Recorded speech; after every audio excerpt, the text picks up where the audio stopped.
Finalmente saiu o capítulo 188 do mangá de Dandadan e Quinta Sakata acabou me surpreendendo. Exatamente isso que você ouviu. Quinta Sakata me surpreendeu. Se você tá curioso pra saber o que aconteceu no capítulo 188 do mangá de Dandadan, não se esquece de se inscrever nesse canal maravilhoso. Com certeza eu vou te deixar amarrado em 5 dias com Quinta Sakata. Fala, meus delinquentes, como que vocês estão? Sonark em Animes Mandina aqui falando pra dizer que a gente acertou a maior parte da teoria relacionada à alienígena gostosona. Lembra que eu falei pra vocês que ela possivelmente queria se vingar dos alienígenas do Império Kur? Exatamente isso. Nesse canal maravilhoso, a gente acerta teorias, diferente, é claro, de alguns canais que tem por aí. Mas sem mais enrolação, vamos direto pro conteúdo do capítulo 188 do mangá de Dandadan. Uma das coisas que eu não gostei nesse capítulo é que ele começa diretamente com a batalha entre o Okarun e o Quinta Sakata. Eles poderiam atrasar essa batalha um pouco mais, porque exatamente como eu falar pra vocês, não deveria ter batalhas, até porque o Okarun está sem poderes. O capítulo começa fora da escola de Kami com uma gigantesca explosão. Nossos personagens estão sendo atacados de um lado pro outro, pelo yokai da idosa saltitante e pela Jetbuster, no caso a alienígena gostosona. Enquanto são atacados, simplesmente Quinta Sakata pergunta: quem diabos são esses caras? E perceba uma coisa, Hazi consegue mandar ondas de choque com seus pés utilizando o poder yokai dele. E isso é muito interessante, porque além dele se locomover, ele simplesmente consegue atacar à distância também. O visual desse yokai é completamente diferente que o Saint-Germain utilizou. No caso, o Hazi está manifestando o poder yokai literalmente, diferente do Saint-Germain, que consegue utilizar apenas o poder e não a aparência. Então a gente tem mais alguns mistérios em cima do personagem Saint-Germain. O Okarun tenta escapar do Hazi, mas como ele é muito mais ágil, ele simplesmente mete a voadora no Okarun, arremessando ele pra longe. E automaticamente, adivinha o que acontece? O Okarun está utilizando airbags que o Quinta Sakata deu pra ele. Uma crítica que eu vou dar pra esse capítulo, tá? Quinta Sakata tá fazendo coisas demais com a Nano Skin. Gente, ele tem apenas uma ou duas Nanos Skin no máximo. Não era pra ele fazer tantas coisas assim. Não sei porque o Yuki Nobutatsu está dando tantas vantagens para esse personagem. Não acho que o Yuki Nobutatsu tá fazendo com esse personagem seja certo, tá? A gente tem que criticar sim, porque o Quinta Sakata ele tá utilizando muito poder de algo que ele não tem conhecimento e de algo que ele não deveria ter em grandes quantidades assim, até porque ele pegou apenas uma Nano Skin da Momoyase. Mas depois a gente comenta um pouquinho mais sobre isso. Por fim, então, o Okarun, ao utilizar os airbags, sai correndo de lá não sentindo absolutamente nada. Ele grita então pro barrigudo dizendo: ô Thaís Carla, eu avisei que não dava pra lutar só com airbags. Se você usa essa sua barriga pra bater nos outros, não faça eu usar o mesmo, porque agora eu tô blindão. Quinta Sakata correndo igual taradão quando descobre que o FBI tá vindo, simplesmente diz pra ele calar a boca que ele tem uma coisa maior pra se preocupar, que é pra ele apenas atrair os inimigos. O Okarun diz que na realidade eles têm que se preocupar com a representante e a Yukishiro, já que eles foram até aquele local para saber como elas estão, e não tem como eles confirmar se eles estão bem, porque agora eles estão no meio do combate. E o Quinta continua correndo dizendo: ô ex-protagonista, eu tenho coisas melhores para se preocupar, eu já falei para você, não me incomoda. O Okarun, enquanto está correndo, olha para trás e percebe que tanto o alienígena quanto o Hazi estão conversando, e se pergunta por que tem uma alienígena naquele lugar. Hazi rapidamente perde a sua transformação e começa a ficar ofegante dizendo: merda, esta transformação cansa demais e sinceramente queria que não ferrasse as minhas pernas. Exatamente o que a gente sabia que ia acontecer. O Hazi, por não saber utilizar os poderes yokais, por ser o primeiro contato com esses poderes, provavelmente ele teria mais dificuldade do que os outros, né?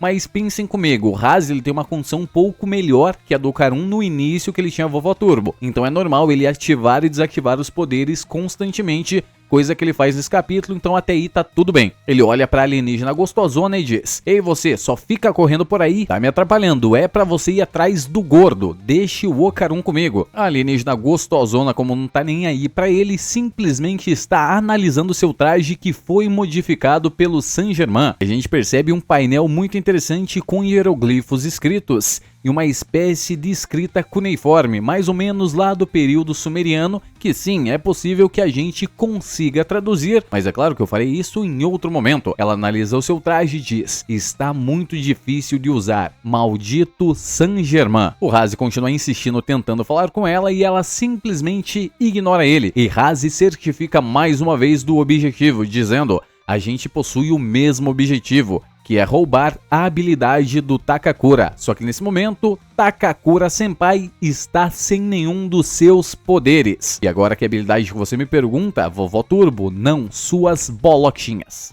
Haze então se transforma e muda sua personalidade completamente, dizendo: eu só quero moer o Takakura na pancada e o poder dele pode ficar com você. E é claro que o alienígena continua ignorando ele completamente. E Haze mais uma vez diz: não me atrapalhe, seu imbecil, senão eu te mato. Um foco na Thaís Carla pegando a sua nanoskin e socando na cabeça do Okarun, dizendo: eles pararam por algum motivo, então tem que ser agora. Rapidamente então, Okarun liberta o seu maior poder de todos os tempos, a armadura da Tartaruga Manca. Simplesmente, Quinta Sakata envolve ele com uma nanoskin improvisada, fazendo uma armadura que protege somente o seu peito e as suas duas pernas. Quinta Sakata diz pra ele não tocar naquilo, já que é um equipamento muito sensível, e se ele fazer alguma coisa, vai desperdiçar o que ele fez com tanto esforço. Maravilhoso, por sinal. E ele explica para Okarun que ele colocou propulsores Vernier nas costas e bate-estacas na perna daquele traje. Eu vou deixar para vocês um furo aqui, tá? O que ele inseriu no Okarun foi uma espécie de nanoskin.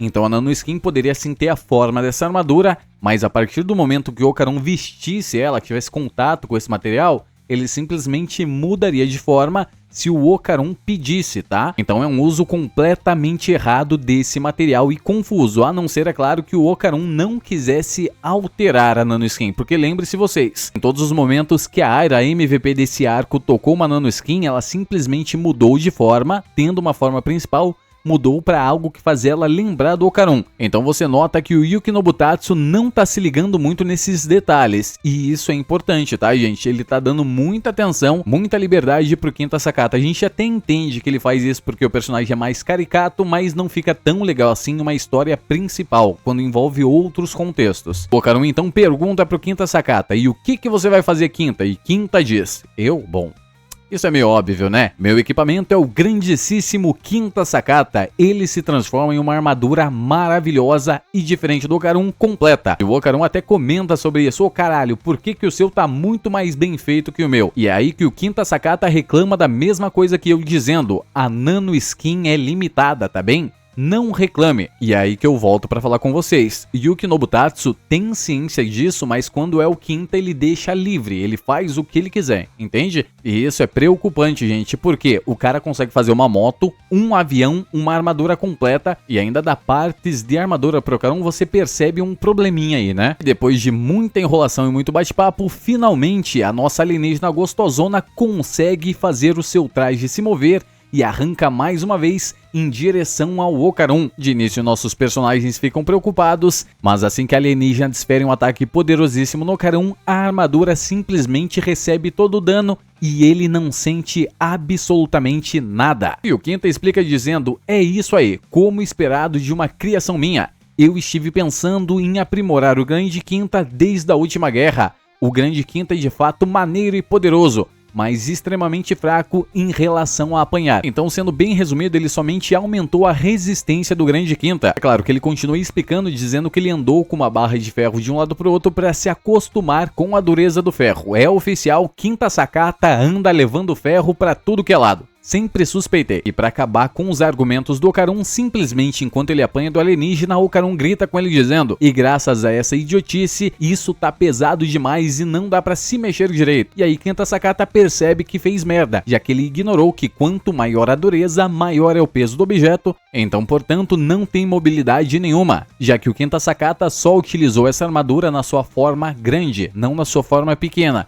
E criaturas pequenas precisam de mobilidade. E é claro que para me fazer muito feliz, enquanto a Thaís Carla fala o que comeu no dia passado, Haze salta em direção a ela e mete uma bica tão grande, tão gostosa nele, que arremessa o Quinta Sakata para longe como se fosse um saquinho de lixo. O alienígena continua atacando o Okarun e o Okarun continua desviando de todos os ataques, até que ele pergunta: por que você está me atacando de novo? E o alienígena faz uma revelação que aqui no canal Sonark Animes, se você viu nossos vídeos, você já sabe o que aconteceu. Ela diz: você tirou absolutamente tudo de mim. E o Okarun se defende dizendo: você que tirou primeiro as minhas bolinhas. E é claro que a alienígena continua atacando o nosso protagonista e dizendo: você tirou a minha razão de viver. Eles destruíram o meu planeta. E é claro que ela fala isso enquanto se lembra dos alienígenas do Império Cor. E completa dizendo: eu me infiltrei neles para matar o imperador deles. Levou quase 100 anos para finalmente eu conseguir me tornar o braço direito de Razor.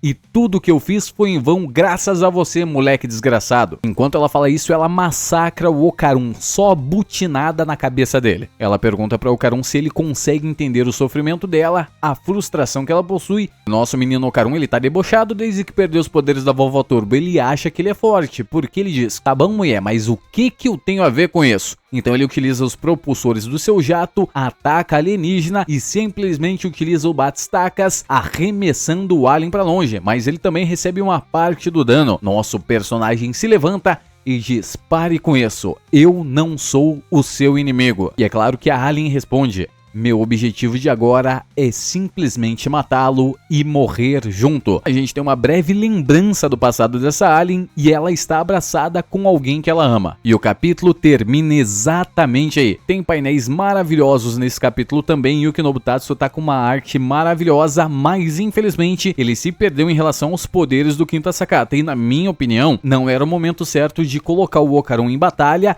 e muito menos o Okarun tancar alguns golpes. É claro que pra gente ter uma história, ter um enredo com a explicação daquela alienígena, a gente precisaria sim que o Okarun tivesse diálogos com eles. A alienígena não mencionaria o passado dela pra outra pessoa além do Okarun, então essa parte a gente entende e o Kinobutatsu fez muito bem. Mas o Quinta Sakata e eles aguentarem ataques do alienígena, eu acho que não ficou muito legal. Poderia inverter essa situação pro Okarun simplesmente tá levando um sacode do alienígena, uma coça mesmo, e aí ela, enquanto espanca ele, dizer essas coisas. Com o Okarun bastante machucado seria muito melhor. Isso pode acontecer sim nos capítulos futuros, mas de verdade, tirem as nanoskin do Quinta Sakata, dá uma nerfada naquilo que tá roubado demais. O personagem pode fazer absolutamente qualquer coisa e não é esse um intuito direto das nanoskins. Ela tem que ter algumas limitações que os outros personagens têm. O Hokuro tem limitação e o Quinta Sakata não. Isso não tá legal e eu espero que o Yuki Nobutatsu pare. E se for pra dar uma nota pra esse capítulo, um capítulo 8,5 com certeza. Teve umas coisinhas que incomodou, mas não saiu muito fora das nossas previsões de capítulos anteriores e deixou sim pra gente diversas teorias pra gente fazer até receber, graças a Deus, o próximo capítulo. Mais uma coisa que eu vou falar pra vocês: Yuki Nobutatsu tá precisando de um tempinho pra pensar, tá? Mais um hiato de um mês de Dandadan não seria problema nenhum. Muito obrigado a todos vocês que chegaram até aqui. Não se esquece de se inscrever nesse canal maravilhoso, ou com certeza você já sabe, né? Vai dormir agarradinho com o Quinta Sakata. Deixe nos comentários aí o que você tá achando desse vídeo, o que você tá achando de Dandadan nesse canal maravilhoso e as suas teorias, é claro. E uma coisa que eu falo pra vocês: o arco espacial de Dandadan tá cada vez mais perto, com certeza, já que a gente teve a menção do imperador da raça cor. No mais é isso, e Sonar quem diz. Tchau!